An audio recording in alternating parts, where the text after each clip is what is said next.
Welcome to the Yeah We Know podcast, part of the More You Know podcast network. You're in the ring with Jimmy, Chris, Rod, and Williams is here for some reason. It's a little crossover pod today. Rod, what are you hot about? Well, listen, we're coming out of a premium live event in our precious WWE.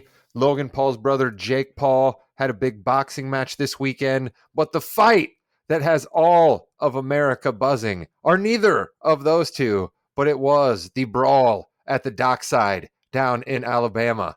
The cruise ship captain versus the pontoon rapscallions. We have many things to talk about, including a couple of wrestling moves, Jimmy. So I thought, why not talk about the fight that has everybody buzzing at the top of this podcast where we talk about people fighting. I love that. And the best part about this fight, and there's many best parts, but the best part is there are police watching this happen. Okay. It's, devolving to a lot of bad stuff, but all of a sudden we have a chair shot to the head that would make Mick Foley and The Rock say, that went over the line. Too much. And the second that happens, a swarm of the police like, no chair shots. We're going to arrest you right now. Williams was so sickened by that he just left. He doesn't even want to stay on our program anymore after saying that chair shot, Rod. Unbelievable. Definitely unbelievable. I have a particular favorite part of the video as well, but Chris, our guy, you're the old man. Come on, let's hear your old man take about this fight, and then we'll continue. Anything that doesn't get picked up by you. There's a lot of things that are negative in this story, a lot of negative aspects, but I do want to. One thing that really warmed my cockles, if you will, was the tour boat getting together as a whole group, as a community, and breaking out in song together. Ludicrous, move, bitch, get out the way. The whole boat. It was glorious, magnificent. It's one of the most beautiful things I've seen in a long time.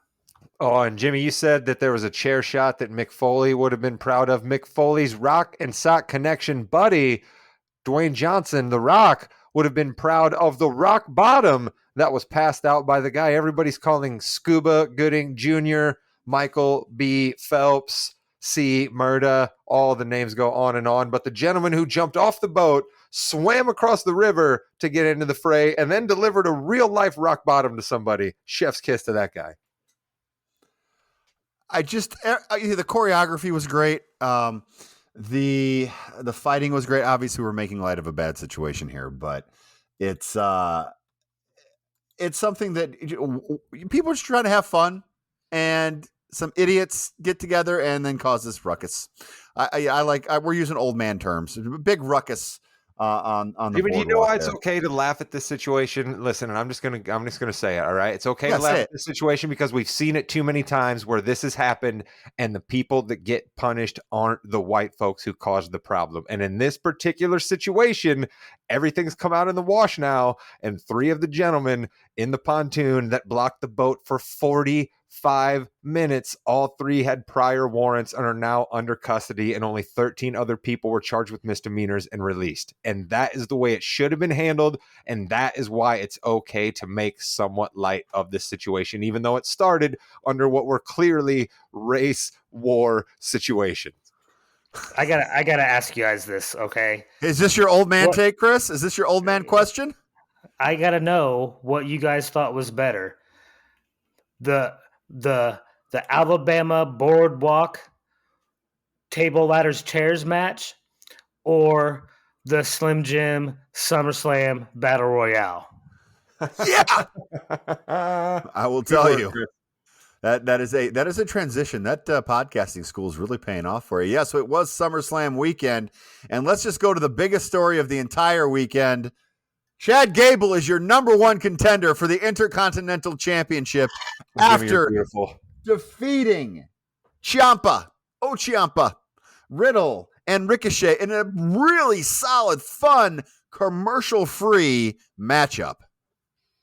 Jimmy, you're beautiful. You're absolutely beautiful for leading with Chad Gable, because it was one of the times where wrestling again reminded me that you can get enjoyment and entertainment out of a lot of different emotions. And I'll be damned if when Chad Gable won that match and he ran over and got little Gable, who had the little wrestling singlet on and the headphones on, and he's holding up little Gable and he's walking around the ring and people are cheering for him. I'm teared up a little bit, man. I'm a dad. That was absolutely fabulous. Shout out to Chad Gable. It's so cool that he got to win in his hometown, because there is a preview for this podcast that I still love to this day, where I talk about how guys get squashed in their hometown, and Chad Gable got to get a moment like that. Chris, Jimmy, you guys are dads. Come on. I know that moment got you too.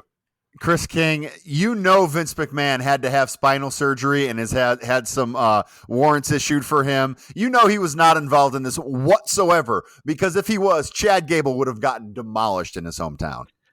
Yeah, you would have seen Chad Gable just beat up if Vince was writing this storyline. That's for sure. It was good to see. I think as much work as he's put in, Rod has called him the workhorse of Raw for a long time. Like, he deserves some recognition. Get him another title shot. The one little quick 10-minute match with him and Gunther was entertaining. I'm sure the next one will be too. Well, and they're going to work well together because they're both good in the ring. They can move very, very well, and Gable's going to get hit hard, and it's going to be a fun matchup. Obviously, Gunther's going to win, no question about it, but it's something a little bit different to move on. When they typically do these commercial-free first hours, there's usually a gimmick where there's something else going on, and they don't want you to turn the channel. This one was really nice because they started off with the in-ring interview. They have to do that. It's a law, I think, on Raw. But they gave us really long, solid, fun matches. This four-way was really, really good. It was the best multi-person match of the weekend, and we'll talk about that here moving forward. But I really enjoyed that match to start things off.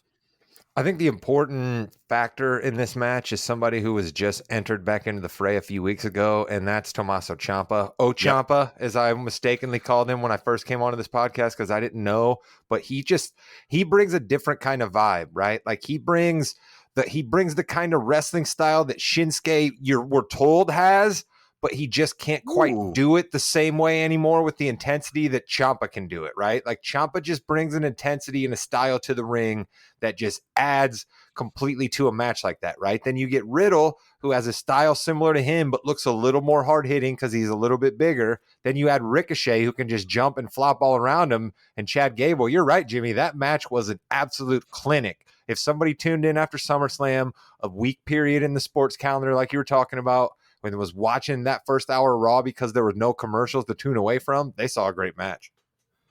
Ricochet is really good, and I was really hoping he would get a win on SummerSlam. Obviously, I didn't think really third dimensionally that Logan Paul loses all the time. I think, Rod, you brought that up, where he's got to get a win in there somewhere, and he did. Another thing that happened, well, a couple things on Raw, and we'll obviously get to SummerSlam as well, but it was kind of the weekend of LA Night, where on Friday, a little botch, but he did bring it back, and they did the same spot again, and they hit it, which was nice. LA Knight gets the win at in the Battle Royal. Give people what they want, Chris King, and people will like your show. It's not hard, is it? Chris, has been your mantra. I was happy for you when this happened. Yeah, no, they needed to give him something. They had to give him something. And of course, it's the Slim Jim SummerSlam Battle Royale. But at least they gave him what we wanted as LA Knight fans. We saw him compete. He's now in line to probably get the U.S. Championship from Theory, I would hope. We saw him in a new commercial. They brought back this branding marketing that was always successful with Slim Jim and the WWE. And who better to take Macho Man's spot than LA Knight? Jimmy, can we do this in all battle royals moving forward, where like you win the battle royal and you get like a promo deal, right? Because like these wrestlers are well paid. Let's not be wrong here, but like a financial incentive for our favorite wrestlers, that's something cool that I'd be in for. Let's have every battle royal. My idea for the Big John Studd battle royal trophy was definitely trumped by the Slim Jim, and then you get a commercial. And you get a nice what do you think they got for that? $100,000? 150 easy. grand, Easy. something I'm like told that. there's going to be a second one. I think there's going to be another one at Survivor Series. Oh, that'll be nice. And then, of course, we get the LA Knight, who's a SmackDown wrestler, is on Raw because it doesn't matter. They showed him. I was laughing the minute they showed him, knowing you were going crazy. Oh, it was so great. I just love this. Who the hell cares? He and The Miz. Yeah, I mean, it's fine. I don't think it was not LA Knight's best promo work that he's done. He got a couple of flubs here and there, but it's interesting because they want you to know who LA Knight is by telling the story. Miz has his story. LA Knight has his story. It wasn't anything special for me. He's going to have to run through the Miz pretty quick. But I don't love it, but they got to do something with him. What I enjoyed about it, Jimmy, and the flubs, I actually liked, right? As a broadcaster and as somebody who wants it to be perfect, I definitely was like, oh man, I'm sure he wants that back. But being old enough to understand and knowing a little bit about his story, he had to just be absolutely freaking out, right? Like he's been on the upswing recently, yes, but being able to come out there in the middle of the Raw after SummerSlam, that crowd, that hyped for him. You've got that much time. It's just you two alone in the ring with microphones. You know what I mean? He had to be a little bit nervous, and so he flubbed it up a little bit, but I think the Miz gimmick is perfect for him, all right? Because we'll say what we will about the Miz, and we've said a lot of things about him on this podcast. The guy still knows how to work a microphone, and the guy still knows how to work a match when he's actually really into it and buying in. So I think this is a good little diversion. We need to try to build his resume a little bit. Who better than the Miz? I think Chris King was one of those 4 people in the front row that started chanting for Miz. I thought that was pretty funny when LA Knight goes, "Oh, you got 4 of them," and then they moved on from that. But yeah, Chris King and I both picked LA Knight, to win that battle royal. I was on to something with Chad Gable though, darn it. Chad Gable, so he was close, and Rod has a couple more coming up here as well. Another thing that we found out from let's start at SummerSlam and we can finish with Raw then. So Logan Paul and Ricochet. Had to be early because Logan Paul had to fly directly to his brother's fight. Wasn't the classic that you thought it might be, but there were some amazing moves in there, and Logan Paul gets the win. I think that this was a pretty good indication where they want Logan Paul to go, and Ricochet is going to be kind of their workhorse, doing all the good matches and losing a lot, I think, Rod. Well, yeah, you're right. But Jimmy, here's where we need your expertise here. All right. Here's where the folks who I know are joining us and coming back to wrestling a little bit and hear some things thrown out at them one times and just don't understand the matches. Explain to everybody how much work your guy Ricochet had to do there. All right. I'm not trying to take a shot at Logan Paul here, but Ricochet had to do so much what is called protecting in the business. No, right? Like explain how much Ricochet had to do to sort of make sure Logan Paul was protected throughout that match. Well, they had to practice this, and I'm sure they practiced these moves a lot because if you notice, the timing it takes to hit these high-risk moves is more than I can describe quite literally. But then to have the reversal in midair, to make sure that you're not going to hit the guy actually in the head, to make sure the guy's not going to land on his head, to make sure you're not going to land on your head. It's all timing, and it is a dance. Ricochet and Will Ospreay, which I told you guys to watch a couple of weeks ago. That was cool. You're right about how it went a little too far, but the idea of it was awesome. And that kind of shows it is a partnership in there, and you have to trust each other. And they are building trust. They had that little mess up at the last pay-per-view, but they are building that trust up. So I think these two might actually have one more match in them. Not anytime soon, but down the line where they will blow the roof off the building, Chris King. Yeah, I see them having another match, and it may be like you said, something different. Like maybe it'll be next year's Battle Royale where they end up meeting the ring and do something crazy like they did this past year, where they jump from opposite sides of the ring and crash into each other or something. We will see more of them because they did put on a good show. Like it was a great match. And Chris, I want to go to you first for this next match that we're going to talk about. Shayna Baszler, Ronda Rousey in a not wrestling match, not MMA match, a hybrid match. Did you buy this? What were your thoughts on it?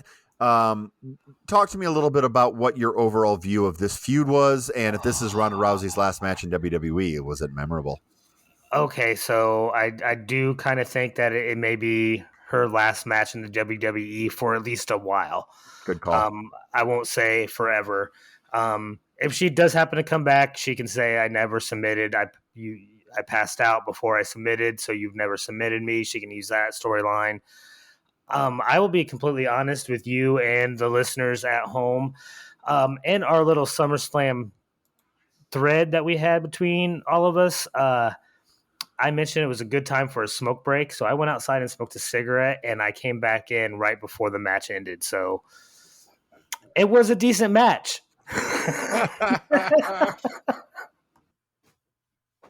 That's incredible. Thank you, Chris. That is incredible stuff. So, Jimmy, they were in a rough spot. Listen, yeah, they were in a rough spot. All right, they were following a great match. They were ahead of a bunch of matches everybody really wanted to see. They were thrown into the card at the last minute because Trish Stratus's nose was busted, or maybe it wasn't because there's some things going on with Becky Lynch and Lemons that we may bring up when we talk to Raw.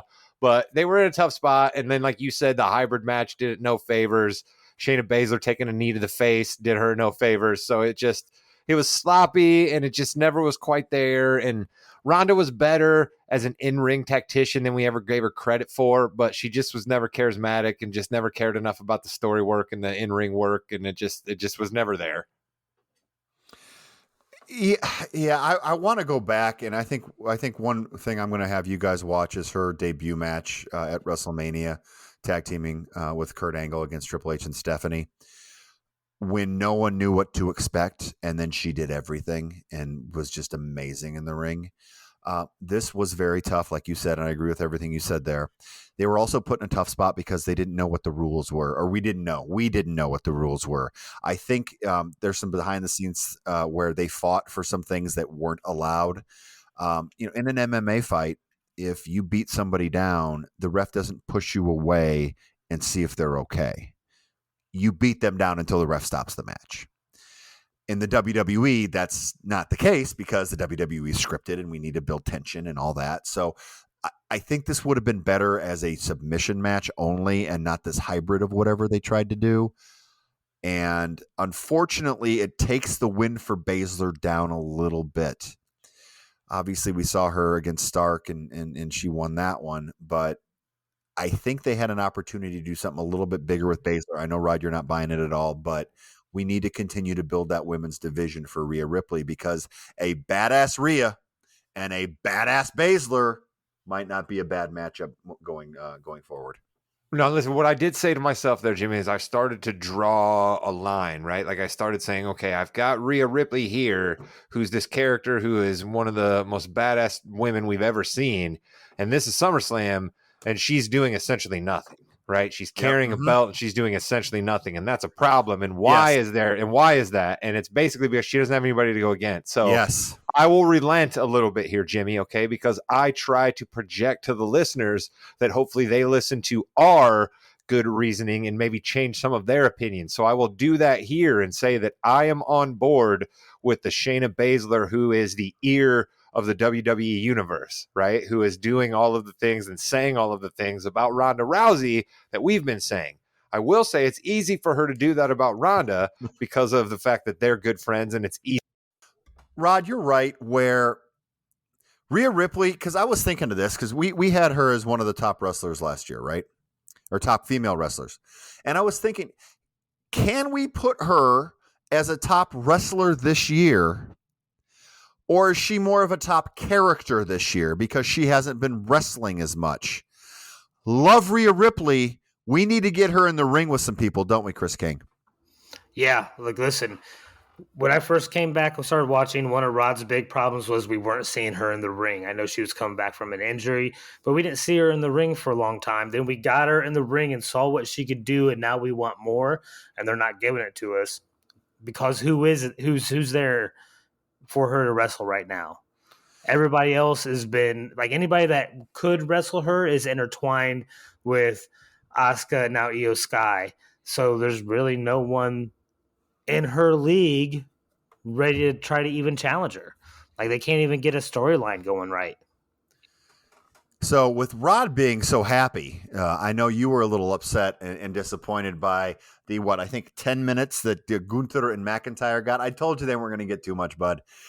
It was fine. It wasn't one of the best matches on the show. They were also in a tough spot. Gunther gets the win. Were you done with your smoke break by the time this match happened? Yes, I was back. And in fact, I actually timed this. It was a total of just under 16 minutes. So not quite just 10, but definitely quicker than what I wanted. I tell you what, nobody chops like Gunther does.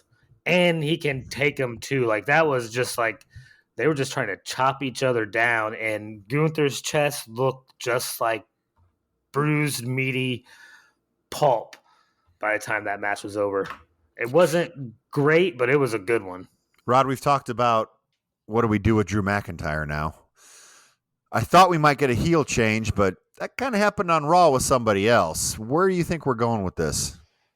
It's a very good question. I want to just give a little bit of love to Gunther here. All right. I think it's kind of amazing in the world of glitz and glamour, in the world of more, in the world of where we talked about Logan Paul and what Ricochet do in the ring. The fact that Gunther is a main event attraction doing what he does is just a complete shout out to him.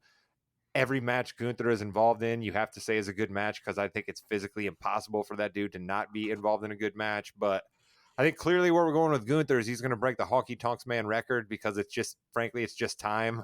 I think it was Peter Rosenberg the other day or David Shoemaker, I can't remember, who was like, it's just so funny that we talk about the Workman Intercontinental Championship and you try to give it to a great athlete, and then you say that the longest reigning Intercontinental Champion of all time was the Honky Tonk Man. So it's probably high time that go down. But as far as where Drew goes, I don't know, because I thought a heel turn would have worked pretty well too. But as we've talked about before, Jim, it's hard to go heel when you first come back after a hiatus because everybody's excited to see you when you first come back from a hiatus. So I don't know. I really do think we're going to see Drew and Riddle maybe do a little bit of tag team stuff because Riddle, shouted Drew's name out when he was going into that match. So that could possibly be where we're headed. In the end to the trilogy, Cody Rhodes did beat Brock Lesnar. Hard-fought match. I think the big story, too, was at the end in what Triple H said was an unscripted moment. Do you buy that? No. I don't either. Not really. But I do think that it's interesting that Rhodes and Lesnar, we've had so many different trilogies here. Rhodes and Lesnar split. Rhodes won the third one. We have Finn Balor losing 3 to Rollins. We had Rollins losing 3 to Rhodes. And they all have their unique storylines. And I really like that. I thought this was a good feud. It culminated, not something we thought was going to be like a bigger stipulation, but we saw where Cody Rhodes is going, we think, next, which is feuding with Judgment Day again. I don't know. So we'll see where that goes there. I like the match. Rod, your thoughts on the match here? I thought the match was really, really good, right? I loved that we were essentially telling the story of Rocky and Mickey, right? And Michael Cole was essentially Mickey, right? He's just yelling at Cody Rhodes to stop the match at the beginning, right? So you're really setting up oh my God, he's going to topple the Impossible Beast. And then he topples him. And we could get into all day long about how the Crossroads just doesn't quite do it for me. And about how Cody's Kimura lock, I'm not really sure that he had anything locked in at all, but we don't have to do that. Cody's completely over as a babyface. He's showing no signs of getting the kind of Cena pushback that WWE fans are famous for. So kudos to Cody Rhodes. I hear The American Nightmare is a great documentary on Peacock. I've yet to check it out, but I need to watch that soon. I'll be watching that soon. So that was a great match. And Cody, stay away from Seth Rollins. That's really all I want to say. I don't think we have to worry too much about that right away. Chris King, talk to me a little bit about, speaking of Seth Rollins, Finn Balor had a fun matchup. Yeah, no, you're right. It was fun. It kept me on the edge of my seat. I knew some weird kind of stuff was going to go on. I was just surprised it kind of went that way.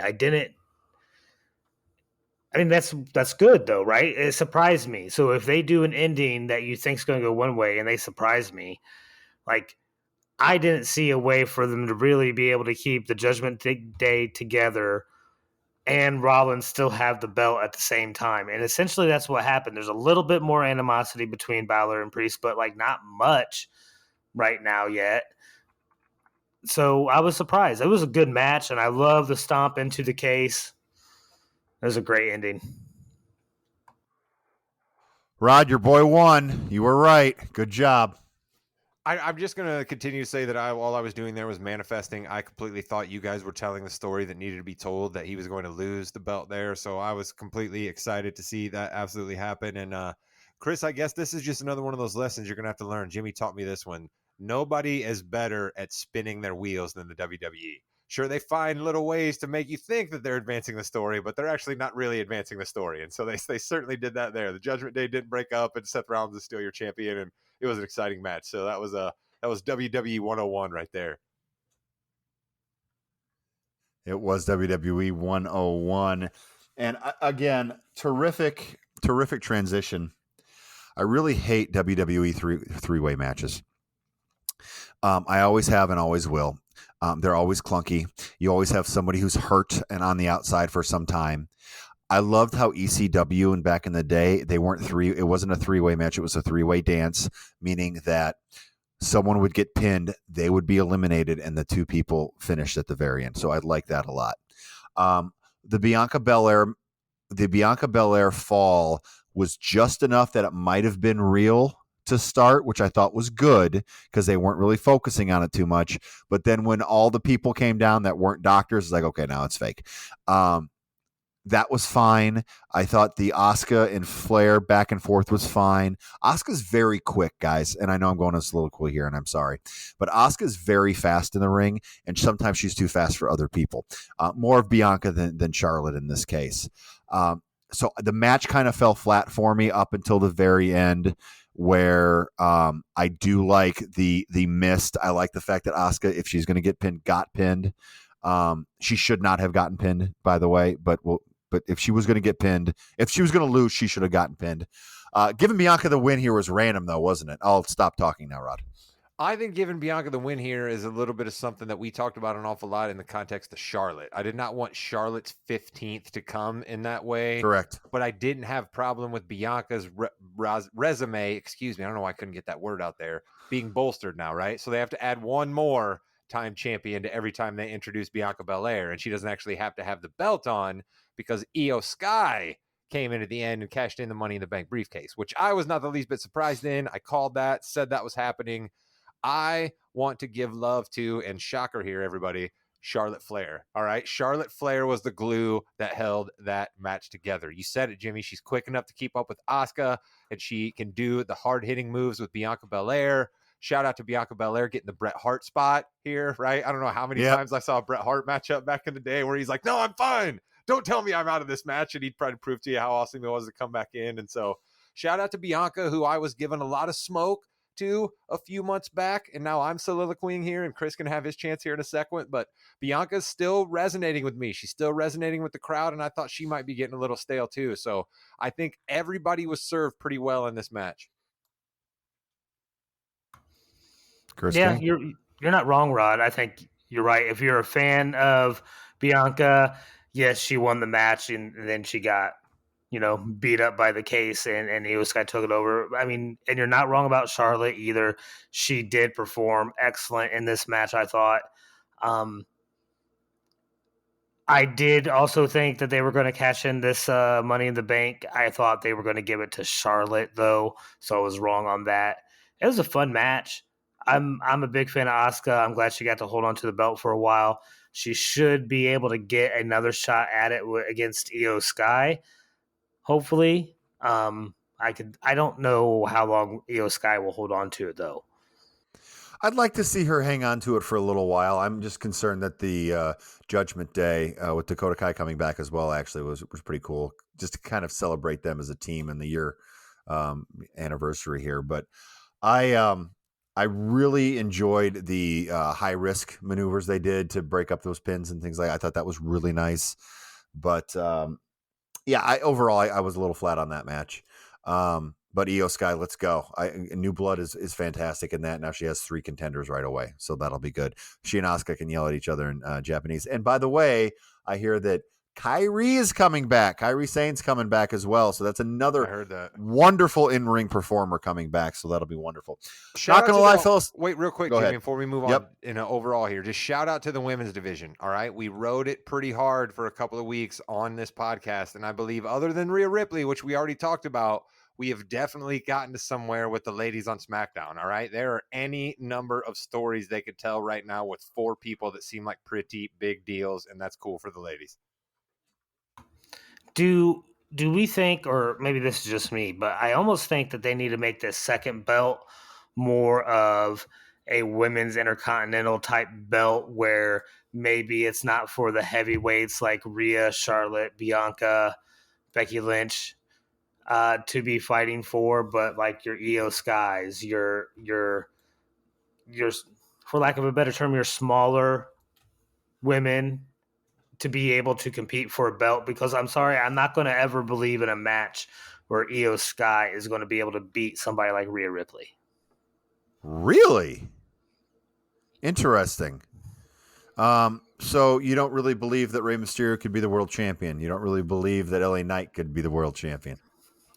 Well, I think LA Knight is a much different type of an animal, and Rey Mysterio is also probably. I mean, listen, do I think that Rey Mysterio could ever really beat Kevin Nash? Probably not, but he did. So you're not just a misogynist, you're against little people as well. That's what we like to hear. We had okay. We had the 5th culmination of the bloodline where we had Jey Uso and Roman Reigns, and not going to lie, I fell asleep before the match ended. That had more to do with the fact that I was also at the softball fields for 12 hours that day. You got to get away from the softball fields, Jimmy. They're like the salt we're done mines for now, you. which is good. Oh, it's ridiculous. I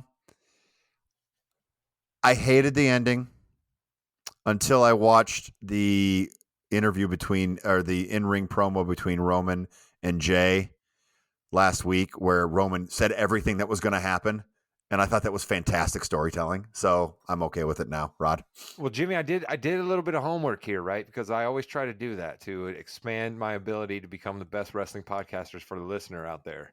And this essentially was a trilogy as well, right? Roman v. Jay in a solo match, right? This is essentially a trilogy as well. And our boy Jimmy, right, has basically factored in to the ending and screwed Jay every single time, right? The first 2, not overtly the way he did this time, but he basically had no choice at this point other than to overtly screw him, right? And so you're exactly right, Jim. If you go back and see, Roman never does anything by accident, all right? The guy knows exactly what to do with every time he comes in the ring and cuts a promo, because frankly, that's all he has to do anymore. He doesn't have to wrestle that many matches. So he better be darn good at his character work and just talking on the microphone, and every look that he makes, every subtle move, it all tells something. And the Bloodline storyline continues to pay off, but I agree with you, Jimmy. The ending, I think you didn't like because it seemed a bit sped up. Everything else has been moving almost at an inch by inch pace, and this all of a sudden seems sped up out of nowhere. So now we have 3 against 1. We have Jimmy and Jay fighting, and Solo will cause Jay to lose a few times. It's just, we're getting in that. I think people were also upset that Roman just won again because of interference. And this is the second time, so that's how Solo came in. He was in a mask and took it off. Chris King, your thoughts on the ending and where we're going from here? Yeah, I mean, it's now to the point where I'm going to be surprised that there is a bloodline match that ends legitimately. I have yet to see it happen. I mean, maybe you could say the Jay Jimmy versus Solo and Roman match ended cleanly, but you never see anything go the way you kind of want it to. And it's to that point, like it's not surprising anymore. So the fact that there's interference is expected. So give us something that we're not expecting. Jimmy, the beads, the family, the tradition, the tribal council, right? All of this stuff. They've been... Did the elders know? That's what I mean. They've been staying so true to all of this, right? How much are we to pay into the fact that they told us one of the stipulations of a tribal match like that is no interference, and then we clearly did have interference? Do you think we might get a Rikishi? We might get one of the Samoans. We might even get a Rock. Do you think we might have a storyline where the elders show up and they essentially are the support for Jay? Because what you said right now, it does seem as if it's 3 against 1. If they can move well enough and get to the different arenas, yeah, they can. They can be out there for a day or two. Man, I just hope this isn't setting up Rock and Roman for Mania, because you don't want that. You don't want that. You want Roman to lose the belt to somebody at Mania, and he wouldn't lose it to The Rock, I don't think. No, definitely. And I don't think we should be thinking that we're going to see a Rock fight anybody. That's not what I was correct. Yeah, no. But even coming out and talking about it would but be the good. elders just coming out and, like, somebody to try to, be on top of Roman and be like, look, son, like, yeah, okay, you think you're running this here because, you're a mob boss here and you're bending all the rules, but you called this one tribal warfare. This was for the, the family, and you still sullied it with interference. I just wonder if maybe that's where we're going. Could be. I'd be happy with that. Two things here before we head out. Nakamura turned on Rollins, so that looks like we're going to have that feud moving forward. That's why I was breaking on Shinsuke earlier for you listeners out there, right? If you caught that, this subtle out of nowhere Shinsuke dig, because he's against my boy now, so he's out. He's out. No more Shinsuke love from me. Yikes.